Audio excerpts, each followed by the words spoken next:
Hi guys! So for today, we are here now in Vietnam. Ayan, alam nyo naman sa kasagsagan ng init ng issue ni Miss Jack. Topic tayo ngayon sa social media world diyan sa Pilipinas at sa maraming groups na kung saan ayan na nga pinag-uusapan naman talaga tayo simula umaga hanggang gabi.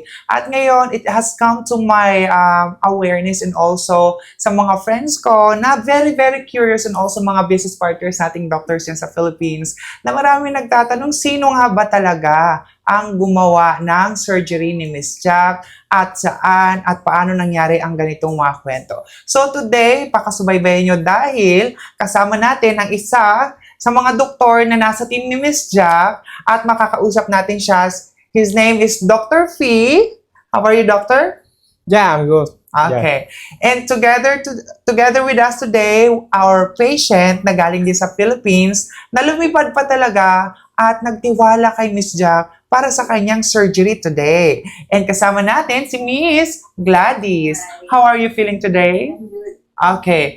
Alright. So, bago tayo magsimula sa ating talk show, if you guys are interested to know all the details and everything na dapat yung malaman, kasi marami naman talaga sa akin na nagsasabi na I have to address all these concerns and issues. And this is the best way to address these concerns. And today, kasama natin si Doc at malalaman natin ang mga bagay na dapat nating malaman, most especially sa mga kapwa nating Pilipino dyan sa Philippines na nagtatanong kung bakit nga ba ganito ang issue kay Miss Jack, paano ginagawa ang surgery, sino talaga ba ang nasa likod ng surgery behind sa operating room na nagpo-procedure sa ating pasyente. And this doctor is one of the doctor responsible sa transformation ng isa nating pasyente. If you guys remember Miss Cathy, ayan yung kanyang facial contouring.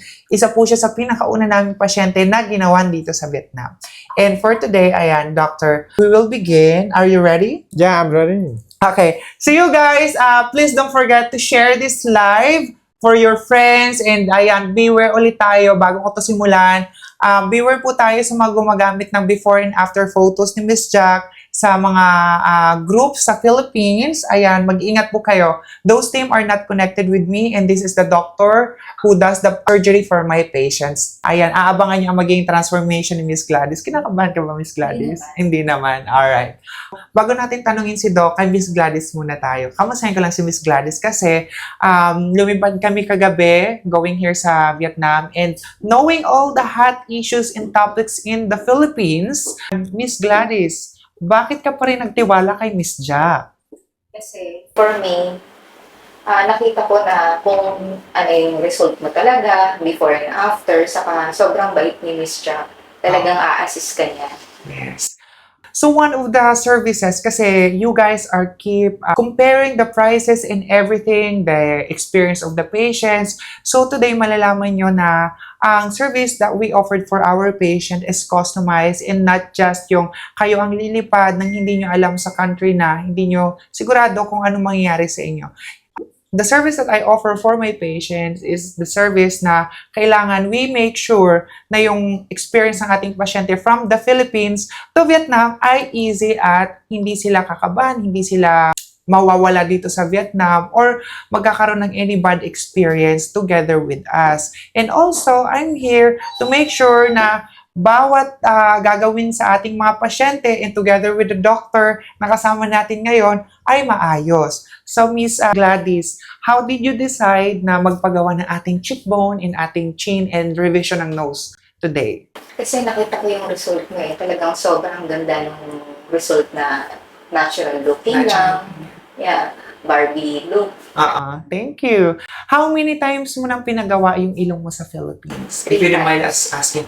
3 times. So most of the patients who join us here in Vietnam are patients who does the revisions and also the patients who want to do a facial contouring surgery. Because as we all know, in the Philippines, we haven't offered or we have not yet offering this kind of surgery sa Philippines. So today, si Miss Gladys, she wants to have her face done here with us together with the doctor at 80% this we can achieve for her.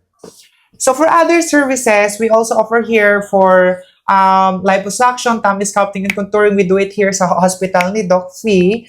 And today, mamaya, after ng ating live, sisimulan na natin yung lab test ni Miss Gladys.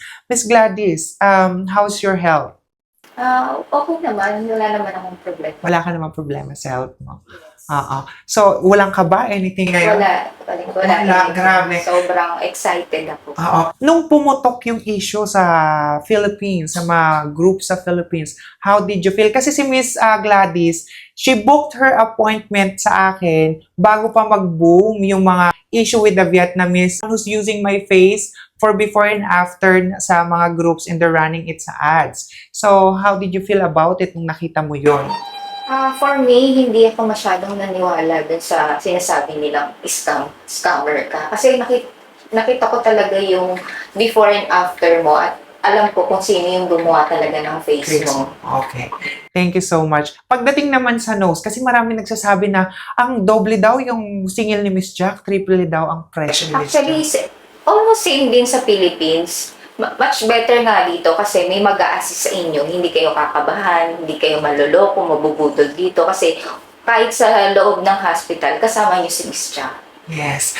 So this is what I do, no? Kasi I have had the frustrations from my previous surgeries in the Philippines and also experience dito sa Vietnam. You guys, nakilala niyo ako sa mga pag-share ng experience ko with the doctors that I work with dito sa Vietnam and also experiences ko sa mga surgeries na pinapagawa ko. And sa mga patients, nakikita nyo dyan sa ating vlogs, our patients from the States, our patient from the Philippines, and also mga pasyente na hindi putyo-putyong pasyente, di ba? Ang nagtitiwala sa atin, mga doctors, mga business owners, and everything. And pagdating dun sa price na sinasabi nilang triple maningil, marami akong kilala na medyo stingy pagdating sa price, pero at the end of the day, sila pa rin ang napapamahal.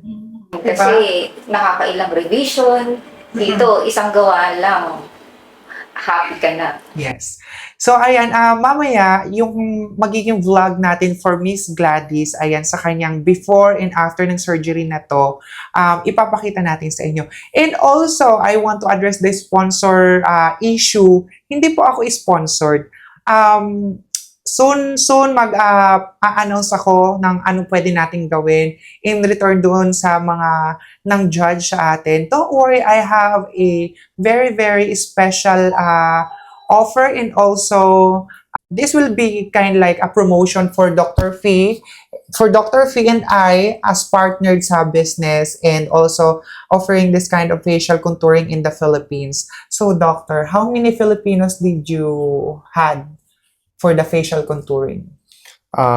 For the past 10 years? Because you've been doing this for 10 years now, right? I do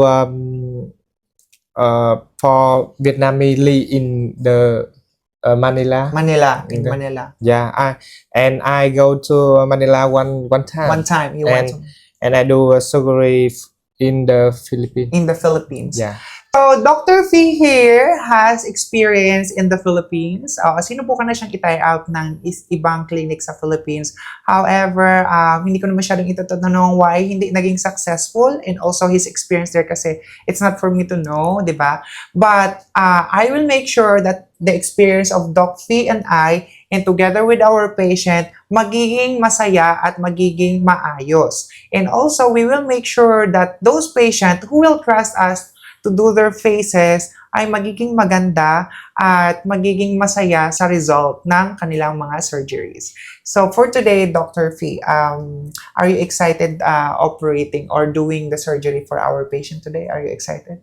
Yeah, I think he had a face very big, and I will do it like a doll. A doll. Yeah. Alright. So, napapakita ko sa inyo yung doll face. So, sabi ni Doc here, ang assessment talaga kasi namin sa face ni Miss Gladys is the cheekbone is really, really high and also she had chin fillers before, right?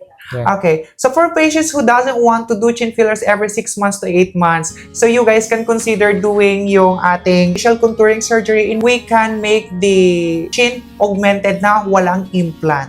So, this surgery is kind of rare kasi alam naman natin sa Philippines, hindi pa ito masyadong piniperform. But here, it will be possible for our patient. Flying from the Philippines to Vietnam, what are your expectations? You expect to be like this? Yeah. Mm-mm. This is my, my... Peg. Peg. Oo.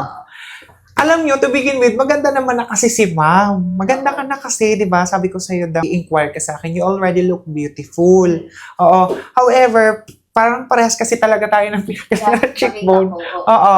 So, isa din yun sa mga nag-push kay ma'am to trust us kasi nakita niya din yung naging transformation ng cheekbones natin before and yung cheekbone niya ngayon. So, ngayon, pag ginawa natin yan, I'm pretty sure 80% katulad ng sabi ni Doc Fee, ma-achieve natin. Magiging younger looking yung face natin. Doc Fee, what can you say about, what can you say for the Filipino customers who are planning to do their surgeries with us very, very soon? Yeah, I think Vietnam had my English is not good, but I will Make beautiful out. Yeah, I will make beautiful for Philippines go to Vietnam. To do the face. Yeah. Alright. Ang sabi ni Doc, kasi, alright, one reason why I join my patients, sige, one reason, kasi I want to make sure na ang pasyente, ako ang nag-bridge kasi gusto ko ang pasyente and the doctor can understand each other knowing that there is a language barrier. So, I want to be here kasi I want to make sure na hindi lang mag-yes na mag-yes yung pasyente at yung doktor tapos hindi maging satisfied sa result yung patient. Gawa ng sa akin sila nag-trust. And also, we want to make sure na magiging maganda yung experience and yung result, yung recovery, kung paano kaalagaan and everything mamaya sa surgery mo. And also, I believe na si Dr. Fee here is a well-experienced doctor operating for almost 10 years dito sa Vietnam. Kaya nakikita niyo yung mga doll face kasi it's true, we can do that.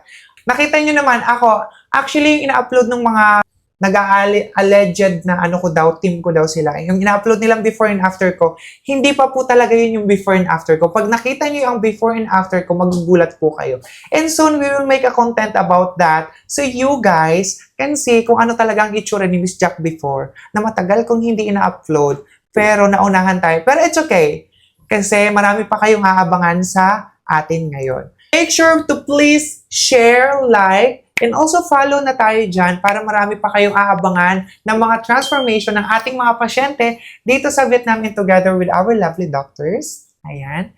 And together with our lovely patients na patuloy na nagtitiwala at nagsusuporta sa atin for their surgeries. So, ayan. Anong masasabi mo sa kapwa nating mga Pilipino na nagpaplanong magpagawa pero nasisway ng mga nababasa nila sa social media? Actually, huwag kayong mag-hesitate na magtanong kay Miss Jack kasi don't worry, i-guide nila kayo lahat. Kahit sa mga doktor ng Vietnamese, kung hindi kayo nakakaintindi ng English, siya ang mag-guide sa inyo dito. Yes.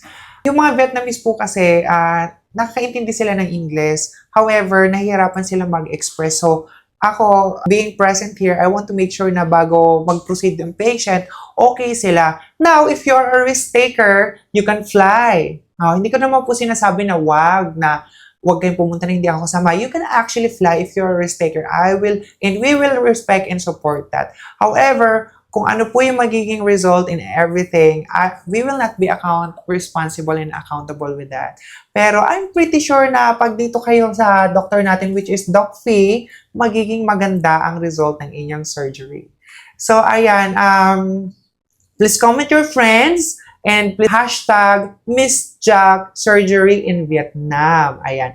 Please support us also sa mga susunod nating lives and also sa ating mga streams and videos na ipapakita natin yung mga transformation ng ating mga pasyente. Kung okay sa kanila and full consent. Ayan po. So, ikaw, Miss Gladys, gawa ng kasama ka namin sa interview ngayon sa live. Yung ating before and after, are you willing to share your experience with the madla sa Pilipinas?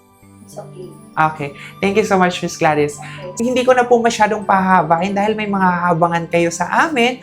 At of course, maraming salamat sa mga Pilipinong patuloy na sumusuporta at nagtitiwala kay Miss Jack. Maraming salamat po sa inyo that you are not easily swayed ng mga ganitong klase ng issue sa Philippines, but to address this professionally and sharing awareness for the Filipinos, ayan, mag-iingat po tayo pagdating sa beauty. So maraming salamat, and I hope to see you all guys soon in the Philippines. At kung ano man po ang makikita nyo online, please report on behalf of me and on behalf of the Filipinos na wala pa pong idea kung anong nangyayari ngayon sa issues kay Miss Jack. We are not sponsored, we pay.